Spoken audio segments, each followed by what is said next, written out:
Hi, my name's Adam Powell. Today I'll be talking about IDEA and IEP programs. So first, what is IDEA? IDEA is the Individuals with Disabilities in Education Act, which was enacted in 1990 and then amended in 1997 and 2004. And it is meant to protect the rights of parents and students with disabilities and ensure their right to appropriate and equal education. An IEP is an individualized education program, and it is a plan or program developed to ensure that students with identified disabilities are able to receive specialized instructions and have access to resources required to help the student meet their educational needs, while still providing special education students access to the general education program to the fullest extent possible. So a few parts of the IEP process. The first is going to be the referral process. The referral process begins when a teacher, administrator, counselor, parent, school psychologist, medical professional, anyone who has constant access to the child is able to recognize a specific and constant need or problem that the student is exhibiting.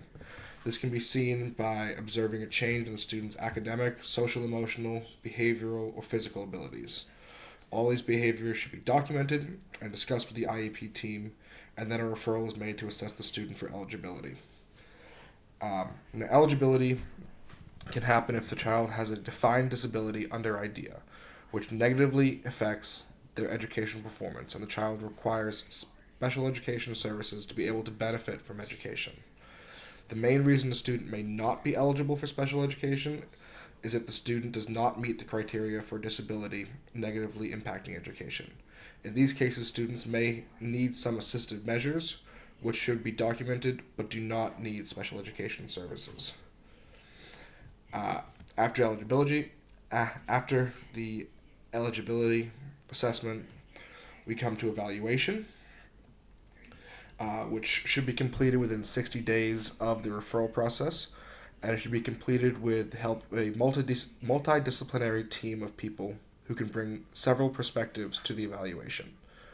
These people often include the school psychologist, special educators, general educators, parents, guardians, medical doctors, or any related service providers such as physical therapists, mobility specialists, audiologists, occupational therapists.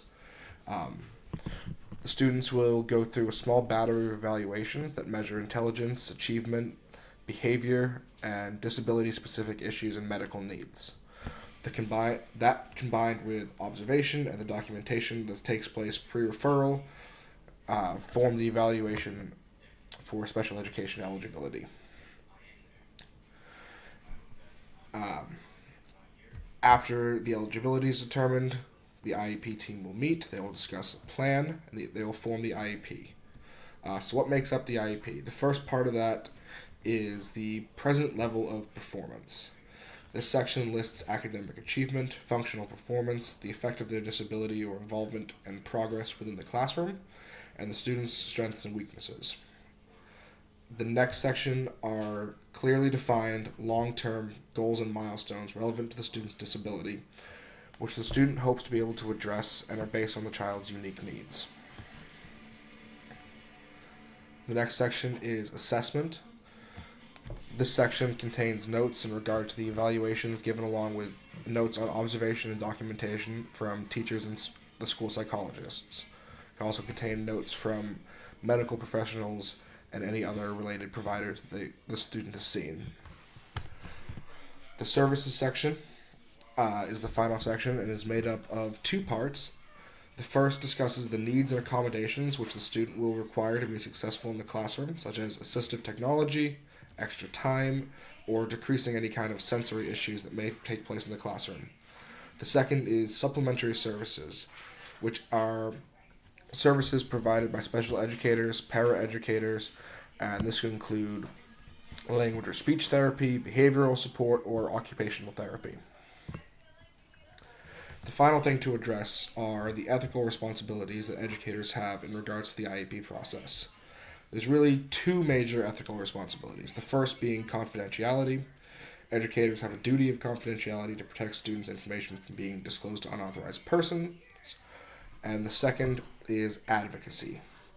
Educators have a responsibility to advocate for their students to receive the best possible education based on their needs, that they have access to the technologies and services needed to support that education. And that's all I have for you. Thank you so much.